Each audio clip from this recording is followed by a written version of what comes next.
Hearing Michel play the piano in my house, there was nothing, I don't even know how to describe it. He doesn't have to prepare, you see. He doesn't have to use the music. It flows from him. It's incredibly ethereal.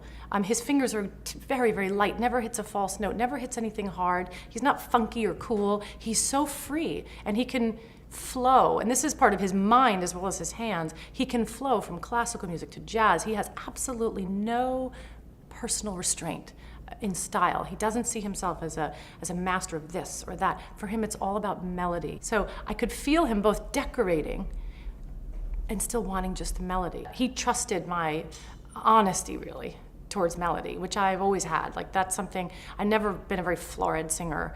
I love melody, and I think he liked that. I never really thought of it this way, but I think he loved that. He did say that even his teachers, when he was young, he'd say that there's nothing but the melody, really. When I walked into the concert hall in Belgium and heard those orchestrations, I was speechless.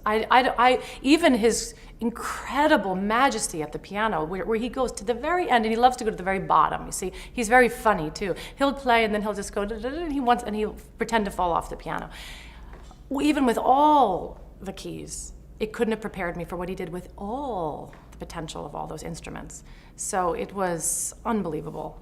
It kind of felt comfortable because I already knew the swirls of his mind, you see, but the fact that it was there and happening was breathtaking. It's interesting. I think Michel Legrand's music could appeal to lots of different singers, but I think he does like working with actors who sing. He really actually, he hung on some of my words when I would say, Michel, this really reminds me of, and with Windmills of Your Mind, I said of insomnia. And we used to talk, and just my feelings about the song and its restlessness and the imagery. He loved to hear it. And then he started to orchestrate my thoughts, you see. So he loved it. He loved it that we weren't just feeling and doing and vibing out.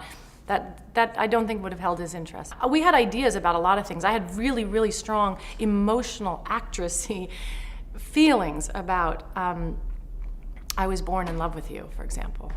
And it was important to me, that song, really important to me. And he could feel, he'd sit next to me and he could see that it was like, oh, this is a major song, and he's played this for so many people.